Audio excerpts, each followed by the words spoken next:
it's not my area, but you experiment with a lot of different options. And it's public that you say the Post is not profitable. And but I don't know that that's public. I was reading it, or some other sources. I don't know. We don't actually. You don't talk about it. We don't make our financials public. Well, one point is like do you also have these native ads? Is that something you work on, and how is that theme like? Yeah, we do have native ads, and that's in fact a very big initiative for the company, so-called native advertising. And one of the things that the company has done, it's not my area, but one of the things that the company has done is to make sure that we do those sorts of things really well. So make sure that they have the designers that they need, people who are just as good as the designers who work in our newsroom, videographers who are just as good as the videographers who work in our newsroom, graphics people who are just as good as the graphics folks in our newsroom, writers who can write an interesting story on behalf of the advertisers. So, the objective is to have sort of a team who has a lot of the same skills and many of the same skills as people in the newsroom, but they're working on behalf of the advertiser. And these are always properly labeled, so it's indicated that it's from an advertiser as opposed to being from us. But it can still be from an advertiser and have interesting information. There can be an interesting approach and an interesting idea, well executed. And so the objective is to make sure that it's well executed but properly labeled. So it has to be something interesting. You don't want to have just advertisement. Absolutely. For the reason of advertisement. Right. Well, it's up to the advertiser what to accept. But the advertiser, this is all under the advertising department. It's not my area. Yeah. But they have something called a brand studio, and their objective is to come up with an idea on behalf of the advertiser that the advertiser finds appealing, but will also attract readers because the concept and the execution are good ones. Okay. And so when you look at it, what are things people like to read? Where do you get most readers? I think you grew up as political, Washington D.C. or Washington, local. You mean the Washington local? Post grew up as political? Yeah, like no online. Where's like, is there a trend you see? Like I think health, lifestyle is a lot. In terms of what people are most interested in, what they click and what they read, where they're the longest on, which are. Well, obviously we have a great strength in politics and policy, so there's a lot of interest in that. But it's not the majority of what we do. People are interested in a lot of different things. They're interested in just interesting stories. And so I'm not sure that I can identify that there's one subject area that's growing faster than the others. But certainly we have a specialization in politics and policy and are best known for that. But it's not the only thing that we do. How many editorial staff do you have in business? Because you are a business person too, right? MBA. I did a lot of business journalism. How many writers do we? How many staff do we have in business? Roughly, like. I don't know. Is it somewhere 35, 40? Is that something you want to grow, or? We have a good staff there already. We're not planning any major initiatives in business at the moment, but I suppose that could change if we thought that there was a justification for doing so. But we have a pretty substantial staff, and I think we're relatively pleased with that. And globalization, you as a brand, how do you advertise, like, let's say in Asia or like in India, South America? We don't advertise, no, not that I know of. We don't do any advertising, although we have a substantial portion of our readership, maybe a fifth of our readership is coming from overseas. Many of them are coming from English-speaking countries, but there are others who are coming from non-English-speaking countries. Many of them are interested in what's happening in Washington. They're interested in American politics. They're trying to figure out what's happening here, as are we all. But we have readers from all over the place. A lot of our foreign news is read by people overseas. People are interested in our coverage of their own countries and other countries. So we're only now really beginning to give deeper thought to what more can we do on an international level, and that's a conversation that is just beginning, and so I don't have any conclusions to share with you. In regards to language, that's nothing you think about generally, like In terms of publishing in multiple languages? Yeah, let's start like... No, we do. We have thought about it. I don't know that we have any answers to Okay. it just yet. I think our inclination is to think that the English-speaking market is the best and first place to focus, but that could change. Okay. And when you... how is it with Jeff Bezos? Does he get... I think he doesn't get involved in the daily business or work. It's more like strategically for him that he has a few meetings during a year. How often do you talk to him? Or? We talk to him. There's a team that talks to him every 2 weeks on the phone for an hour. It starts on time, ends on time. It can range with an agenda, but the subjects can range off the agenda if he wants to take it in that direction. We meet with him personally at least twice a year, typically going to Seattle. But he was here in January because of the grand opening of these offices, and had a town hall with the staff, and was here for the centennial for the Pulitzers as well, which we had an event. We had an event here at the Post, so he was here then, and but typically we're going out to Seattle. It's almost an all-day event when we do that. What do you do? Like how is it with him? We review largely everything, all of our initiatives, all of the areas of focus. Pretty much everything gets reviewed. So he's really he likes to take care, and he's very interested in his. Yeah, he's interested. He gets mostly involved in the strategy and the tactics that we're pursuing in order to succeed in a digital environment. He does not get involved in individual stories or anything like that. Sure. He's not telling us what stories to work on. He's not commenting on the way we covered stories or anything like that. He gives us our journalistic independence. That's great.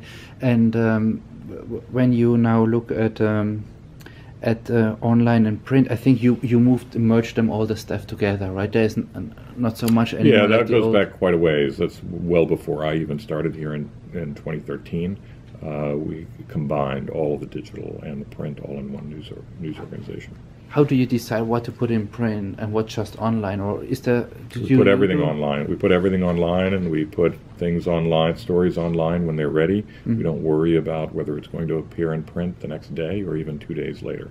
So we try to publish online when people are reading during the hours in which they're most likely to read. In the morning. So in the morning and the noontime, things like that. Maybe sometimes in the early evening. When people tend to be reading, but try not to publish at 9:30 at night, 10 o'clock at night, 11 o'clock at night, which would be reflective of typical print deadlines. And it doesn't make sense to be publishing stories when people are going to sleep. I thought people read now in their bed with their iPad or iPhone. They do, but at some point they have to go to sleep. Okay. So many people there's only so much you're going to read as you're going to sleep. Okay. And now, when it comes to growth, you have also to grow the content. And when it comes to quality, how do you deal with that? People say in print you worked long on articles, there was more proofreading, there was more fact checks. Today online it goes just out. Later on you can correct it if something is wrong. What isn't that bad? But people like the old journalists, they criticize that. They say, too much stuff goes out. It shouldn't be like. Right. Well, there's always going to be criticism, and I have to say that we had problems in the past when we were only print too. It's not as if every story that was published was exactly the way that it should have been. We have many examples of disasters in print in the past, and so we have some missteps at times online as well. But in the same way that the missteps in print didn't discredit the idea of print, missteps online don't discredit the notion of online. So, but clearly we're working in an environment where that demands more speed, where things can be rushed. We have to be careful of that. We certainly endeavor to have as much editing as possible before a story goes out. But people want to know stories in the moment. They're not willing to wait until the next morning to get a story. If something happens, they want to know immediately that it happened. Sure. And so we are being responsive to the demands of our readers. Sure. And that does require a lot more speed on our part, and there is a higher degree of risk as a result of that, that there will be less editing, greater speed. No question, there's greater risk attached to that. Nonetheless, that is the environment that we're operating in. We can't choose not to participate if we hope to succeed. So ideally, we will have the kind of editing that we need during the course of the day.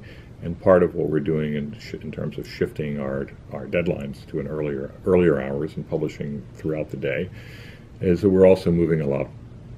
We're changing the schedules of a lot of our editors so that they're not just working at night, that they're actually working in the daytime, which means that we'll have more editors available to look at those stories when they're published online, rather than having them published online during the day and have a lot of the editors looking at the stories at night that are scheduled for print. Mm-hmm. And what do you think about investigative journalism? You did in your career a lot of great pieces, and people say today there's no more money, no more time for it to drill into a critical thing, government or whatever it is. And how do you see journalism on that viewpoint? Well, there's no question that we have fewer resources available today to do investigative reporting. The truth is we have fewer resources today to do reporting of any type. Nonetheless, I believe that readers want us to do investigative journalism. They expect us to hold powerful interests accountable. I think it would be a mistake on our part if we were to abandon that. I don't think that the readers would forgive us for that, and I don't think that they should forgive us for that.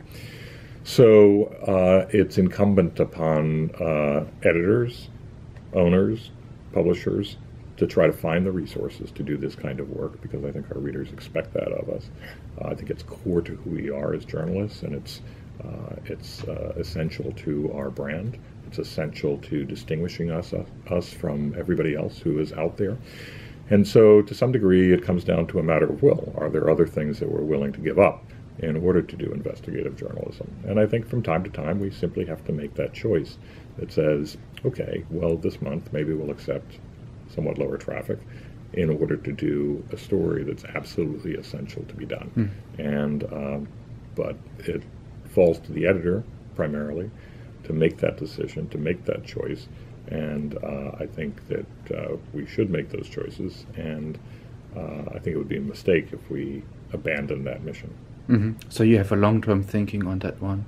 Yeah, I think brand I think we have to think about investigative reporting as something that has long-term benefits for our organization, that it solidifies our bonds with readers, that it strengthens the brand identity of the organization, that it's something that is absolutely core to our mission as journalists, and that readers expect that of us, and they will, if they feel that we're not pursuing that mission, they will grow disenchanted with us, and it will weaken the brand identity of the organization. Now, journalism also gets more like glossy. Like there are like clicks with pictures, and they're like Donald Trump, are his hairs real or not? And then people can click 300 pictures through, and more like stars, and but you never went into this corner, right? We don't think that that's who we are. We don't. We're not going to do anything online that is a violation of our standards. We're not going to do anything online that undermines our brand identity. It would be crazy for us to engage in trivial journalism, to engage in strictly celebrity-driven journalism. That's not the identity of the Washington Post. It's of course possible that it might generate some clicks, but it would do damage to our reputation. And you could argue that it gets more traffic in the short run, but I think you could easily argue that it does a lot of damage in the long run. Mm-hmm.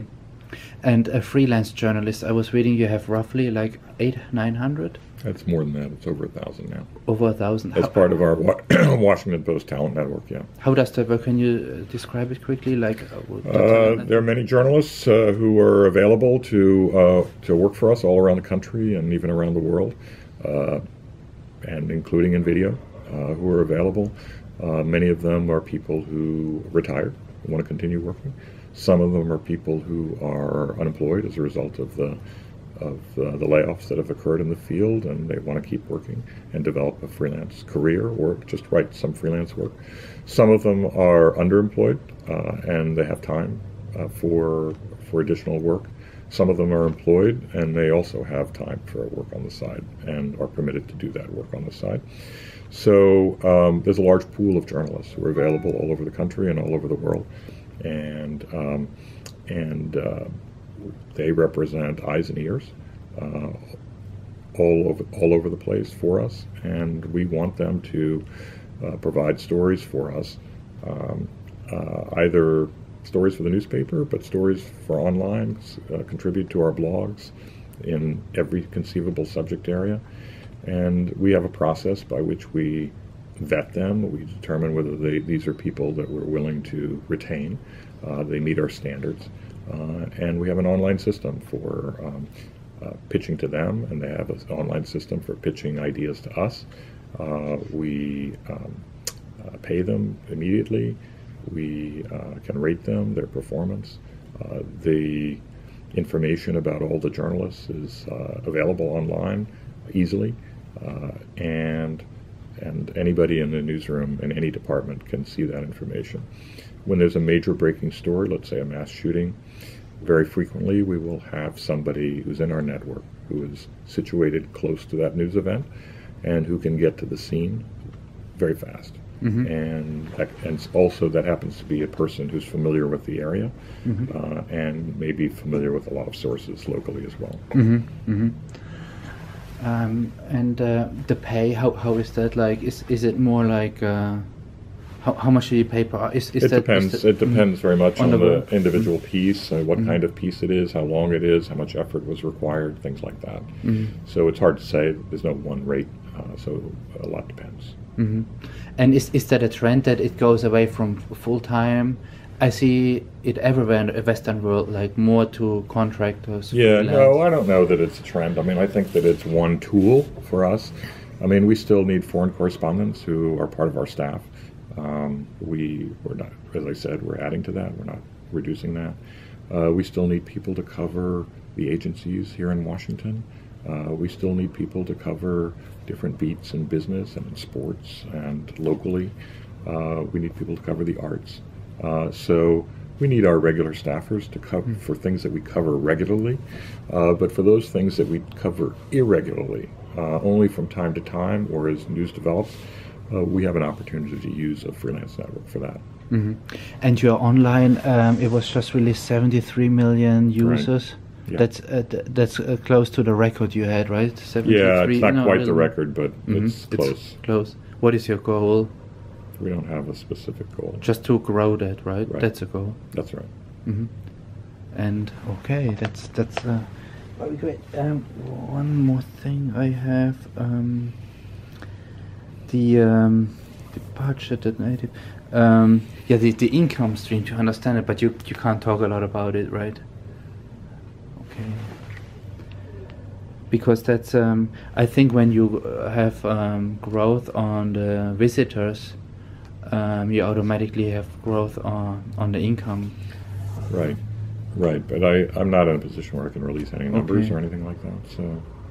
And the movie, how did that change the work here? Like the movie that was released? Doesn't change the work at the Washington Post, no. Is the interest growing in you as a person? Yes, no question about that. I have what I would consider a low-grade celebrity status, very low grade. But no, there are a lot of requests for me to talk and to do interviews and things of that sort.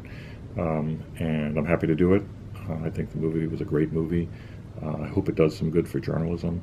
I think if it causes the general public to understand our role in society better, that's a plus. If it causes the public to understand the impact that investigative journalism can have and the necessity for investigative journalism, I think that will be a very good result for us. So I'm hopeful that the movie will have some benefits for our field, and so I'm happy to do these kinds of interviews in order to promote the cause of good journalism. So what do you think about Panama Papers? Why did they went to Germany? Have you I don't know why they did. You would have taken them, right? Sure, of course. Yeah? Yeah. And you would have put together a huge team? We might have, I think it didn't happen, so it's speculative as to how we would have approached it. But they approached it the way that they felt was best. And you talked about Snowden. You were approached by a middleman, kind of, to him. Well, Laura Poitras, who is a documentary filmmaker, was first approached by Snowden, and then she approached us, as well as Glenn Greenwald, who was affiliated at the time with The Guardian. And that was the way that we got involved in that story. And was it... how did the government react? Did they put pressure on you once it was released and you put it in the public space? Needless to say, they were not happy with us, and they encouraged us not to publish certain kinds of stories. We did not have a situation such as The Guardian, where government authorities were coming into the office demanding that we not publish anymore, because we have a different system here in the United States. And, what do you mean with that? Well, Democratic we have something system? called the First Amendment to the Constitution. It's very important, and so I think there's probably greater freedom for the press and for expression generally in the United States than there is in almost any country in the world. But we have a First Amendment, and so it would have been unprecedented for government to walk into our office and demand that we stop publishing. That said, the intelligence agencies were not happy with us. They encouraged us not to publish certain stories, and there were many details that there are any number of details that we withheld because no particular necessity to publish those, that we could maintain the essence of a story and the thrust of a story without publishing those. So as we worked on those stories, we were in regular conversations with the intelligence agencies. We wanted to raise the public interest issues that emerged from those documents, but we had no particular desire and did not want to identify intelligence agents around the world, did not want to identify particular sources and methods that were not relevant to the public interest public interest issues that we thought were the focus of our stories. Mm-hmm. I need to wrap up. Okay. I'm afraid. So. And the last thing, Merkel. Did you read that? You had it in your in the print. Merkel, the problem in Germany with Erdogan, the Turkish president, yes, and the journalists criticized him in a very mean way. But yes, what right. is? I haven't read the latest. I gather she said it's open to prosecution. Yes. What do you think? Prosecuted? Or? Yes. What is your take on that one? Look, I'm in favor of free expression. All right, so I'm not in favor of journalists being prosecuted for exercising their rights to free expression, and I think it's particularly concerning when somebody is prosecuted because there's pressure brought by an authoritarian leader in another country. Yeah. Okay. Thank you very much. I appreciate it.